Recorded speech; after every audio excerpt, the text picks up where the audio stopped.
Welcome back to my tutorial for the hardest mode in God of War 2018. There's going to be some pretty moderate fights, nothing too extreme in this video. But some of the enemies can be tough because you end up fighting against much quicker enemies now, and they can kill you fast. So there was one part that gave me some trouble. Actually, there was a few parts that gave me a little bit of trouble, but not too much.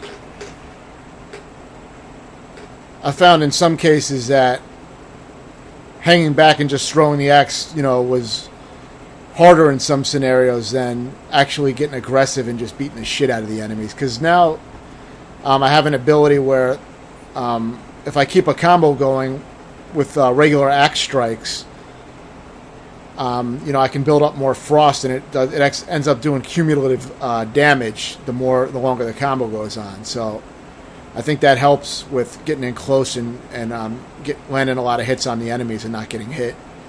You can't really get hit much in this mode anyway.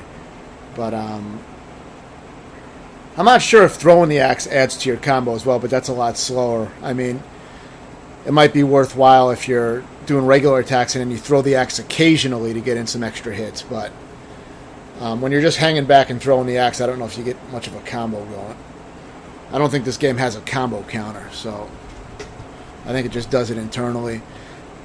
But yeah, for this part, I mostly just hung back and played very defensively, throwing the axe again and, dealing with some enemies up close. But you see how fast they strip your life. A little bit later in the video, I will be getting more aggressive since I actually ended up finding it easier to get in close on some of the fights and just kill the enemies, as quickly as possible, because they can end up causing a lot of problems in certain areas. And now you see how fast these enemies can rush you and hit you. They're very quick at this point in the game, so you do end up... they look like the previous enemies we fought early in the game, but they're much faster and more aggressive now, so they're a lot harder. But there hasn't been anything too extreme in the next 2.5 hours or so. I have some footage from about the next 2.5 hours. I still have to post up the other videos. I did lose some footage of the elevator fight, which was, I had some really good footage. It was well executed, but I lost it. So, I could describe what I did, but I basically just used rage mode and tried to knock all the enemies into the pits, and did that as much as I could. And then when the large enemy came out, I focused on taking him out first, using my rage mode as well on that. And then I took control of him and knocked all the other enemies into the pit. That was my main strategy for the elevator sequence.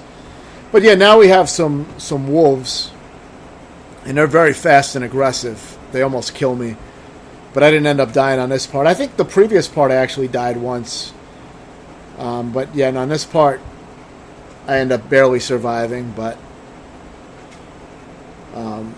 they do take a lot of damage from the axe. They're just very aggressive, and there's a lot of them. So, you just got to be careful with your blocks and landing your hits.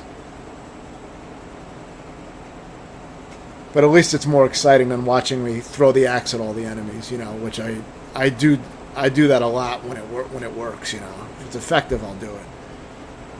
This part I died a number of times on for some reason. It gave me a lot of trouble. These guys were beating the shit out of me for a while. They're very aggressive and quick, and they take a decent amount of hits. So, initially I was playing very defensively with the axe throws, and that was getting me killed. So I found it much easier with these enemies to just parry them and just deal with them up close for the most part. The game does force you to kind of to fight in close at times.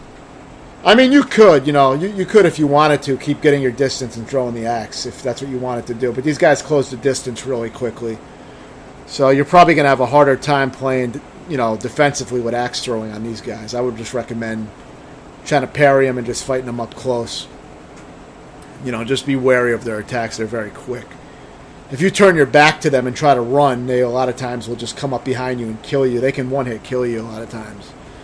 So it's dangerous to run away from them or to run around a lot. They can just easily kill you while you're doing that. So it's better, I think, to keep an eye on them and just try to parry them and fight them. As long as you're only dealing with two of them, if you have a huge number of them, then, you may have to do something different. But this is also a pretty small area. There is some room to run around and throw axes. So, yeah, next is... This encounter can be tough. I think I died a few times on this encounter against this Revenant or Remnant enemy because it'll keep summoning eyeballs until you kill it. I think it does this infinitely where it summons eyeballs. The flying eyeballs that shoot fireballs at you. It seems to do that infinitely. And I was wasting a lot of time trying to fight it and then fight the eyeballs. So what I end up doing here is I immediately focus on the Remnant, or Revenant, whatever it's called, and kill that first. And then the eyeballs, I think, just disappear. So I would recommend aggressively attacking this thing and killing it immediately. And of course, the way you do that, as I mentioned in previous videos, is you try to get 2 or 3 arrows on it to stun them, and then you can get hits in. Whether that be using your rage hits or your regular axe swings. I wouldn't really recommend using axe throws here because you want to take this thing out fast so the eyeballs don't kill you.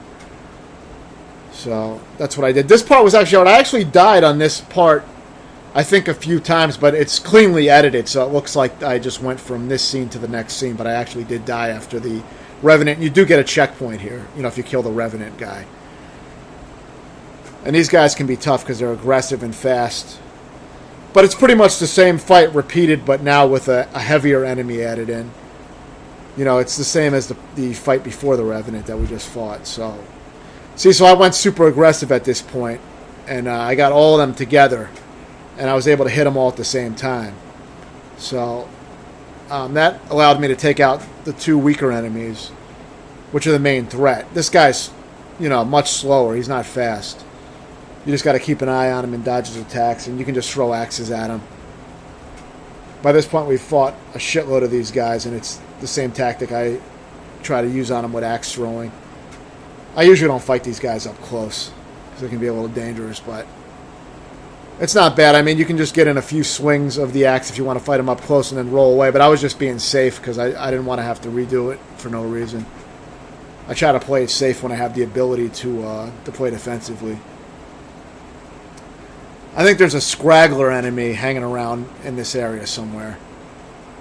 Maybe one enemy or something. Very easy. Not necessarily an easy enemy, but it's just easy because you're only dealing with one of them.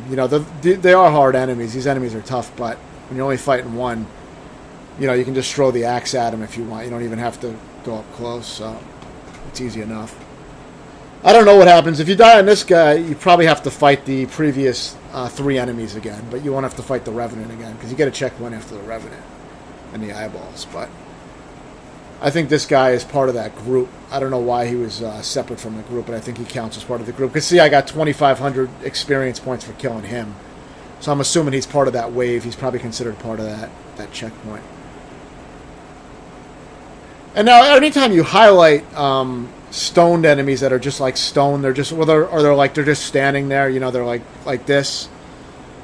Anytime you run your reticle over them, if the reticle's orange, it means you're going to come to life. So that's one way to tell before you throw the axe. Probably not a very helpful piece of advice, but it is there. But yeah, since there's only one of them at this point, I was playing pretty safe. But then I decided, fuck it, I did a little bare-fisted combat and a little finisher. And then shortly after, now you're going to have 2 more fireball throwing enemies that are going to come from behind. And, by the time they get to you, they should be really fucked up with all the axe throwing. You can use this wall as cover, so just do that if you want to play it safe. Of course, as I've said many times, if you have the rage increasing talisman, which you get at the blacksmith shops, you can just use rage frequently, and between checkpoints you can just wait around and charge it back up. But I don't know if you would want to do that, go through all that trouble for this part. Though you are going to be exploring a lot after you kill these guys, so you'd probably have enough time to fill it back up again if you don't know exactly what you have to do, which I show in the next video. So yeah, this video is almost over, and then the next video is going to show some of the puzzle parts and things like that. I unfortunately don't have the elevator lift sequence since I lost that footage. But thanks for watching, and stay tuned.